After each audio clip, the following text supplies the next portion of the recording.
वैशाख 1 गते राति लेखेको मैले क्यान्सर हस्पिटल भक्तपुर क्यान्सर हस्पिटलको बेडबाट। मेरो कविताको शीर्षक छ बडो अचम्मको छ यो मन। यो मन बगिरहँदो रहेछ एक नासले, नदी जस्तै बरु नदीलाई नदीको आकार चाहिन्छ, तर मनलाई न कुनै आकार, न कुनै बाटो, न कुनै गन्तव्य। नदीहरू खोलाहरू बरु पहाडमा ठोकिन्छन्, ढुङ्गा र चट्टानहरूमा टक्राउँछन्, तर मन न कतै ठोकिन्छ न कतै रोकिन्छ। कस्तो निर्भीक अनि स्वतन्त्र यो मन। बर्खाको भेल झैँ बगिरहन्छ। कति मुटुका छेउछाउमा पहिरो जान्छन्, कति आशाका बिरुवाहरू तुषारोले मर्छन्, कति विश्वासका फूलहरू निमोठिन्छन्, कति सपनाहरू त्यसै तुहिन्छन्, तर मन दौडिरहेको छ एकनासले। म सोध्छु मनलाई, मन त किन यसरी दौडिरहेको छस्? कसैले पछाडिबाट लखेटे जस्तो किन रोकिँदैनस्? मन भन्छ म त समय जस्तै हो, समय कहिले रोकिन्छ र? घडीको सुई रोकिँदैमा समय रोकिन्छ र? न दिन भन्छ न रात भन्छ। सुत्न खोज्छु निदाउन दिँदैन, बिर्सन खोज्छु बिर्सन दिँदैन। ऊ आफ्नै रफ्तारमा बगिरहन्छ। मैले कहिल्यै मनलाई भेट्टाउन सकिनँ। भेट्न पाए सोध्ने थिएँ, एउटा प्रेमीले प्रेमिकालाई सोधे जस्तै, मन तिमी किन डुलिरहन्छौ? मन तिमी किन डुलिरहन्छौ? धेरै सपनाहरू थुपारेर, धेरै रहरहरू पोको पारेर, अनि अनगिन्ती मायाका पालुवा उमारेर तिमी कहाँ कहाँ उड्दैछौ मन?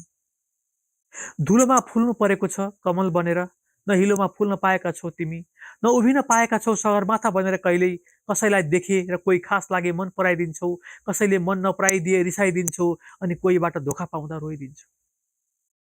कसैबाट टाढा हुँदा दुखी हुन्छौ, कहिले त्यसै अनायासै अतालिन्छौ, अनि फेरि कहिले सम्हालिन्छौ। सिमलको भुवा बनेर पनि उड्छौ आकाशमा कहिलेकाहीँ त यस्तो लाग्छ यो मनसँगै म पनि उड्न पाए त।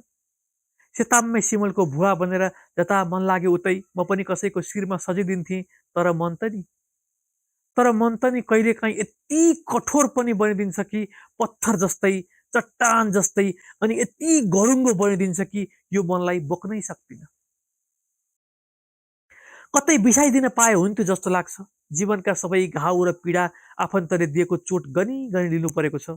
कहिलेकाहीँ त विस्फोट पनि हुन खोज्छ, ज्वालामुखीको ज्वार बाढ झैँ, अनि कहिले उम्लिएर पोखिन पनि खोज्छ यो मन। नसकेर पीडाका बिस्कुनहरू थन्काउन, नसकेर आँसुका नदीहरू सुकाउन, नसकेर व्यथाका भारीहरू बिसाउन, अनि फेरि सम्झाउँछु म उसलाई, तिमीले सहनुपर्छ मन। यी सबै पीडा, घाउ, व्यथा, बिछोड र चोटहरू, अनि हृदय भन्छ मन, हे भगवान मलाई सहन सक्ने बनाइदेऊ है, जस्तै पीडा र परिस्थिति पनि खप्ने बनाइदेऊ है। हे मुटु, मेरो सपना पुरा नहुन्जेल तिमी धड्किराख है।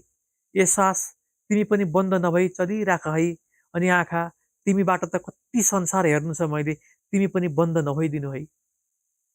मैले जित्नु छ मृत्युलाई, अनि धेरै गर्नु छ यो समाज र देशका लागि। हो म लडेको हुँला, तर फेरि उठ्नु छ मेरा लागि, अनि पर्खिरहेका मेरा सपनाहरू पुरा गर्नका लागि। मन त आखिर मन न हो, न यसको स्वरूप छ, न त कुनै आकार, न त कुनै रङ, तर पनि कति विशाल छ यो मन। मनलाई पनि उसकै बसमा पारिदिन्छ, मलाई पनि उसकै बसमा पारिदिन्छ कहिलेकाहीँ। अनि मैदेखि चित्त दुखाइदिन्छ र भन्छ आँखालाई, ए आँखा त रोइदेन ल एकछिन, बरु मेरो आँसु सापट दिएर एकछिन बर्र आँसु झारिदेन, म खाली हुन्छु, मानौ ऊ भरिएको छ। कसैले दिएको पीडाले, कसैले दिएको चोटले, सङ्घर्षका घाउले, समाज र आफन्त भन्नेहरूका तिखा र क्षुद्र वचनले ऊ थिलथिलो परेको छ, तर पनि ऊ भन्छ म आमा रोएको हेर्न सक्दिनँ, अनि यो देश दुखेको हेर्न सक्दिनँ, बरु होस् आफ्नै दुर्दशा, तर मेरो राष्ट्र र माटो झुकेको म हेर्न सक्दिनँ। मनभरि छरपष्ट भएका घाउहरू लुकाएर मलाई भन्छ मन, मलाई नसोध कहाँ दुख्छ घाउ। अनि बाहिर कसैले सोधे के छ भन्दा निच्च दाँत देखाएर भन्छ ठिकै छ, मानौ ऊ संसारकै सुखी र खुसी छ। यो मन बडो अचम्मको छ मन।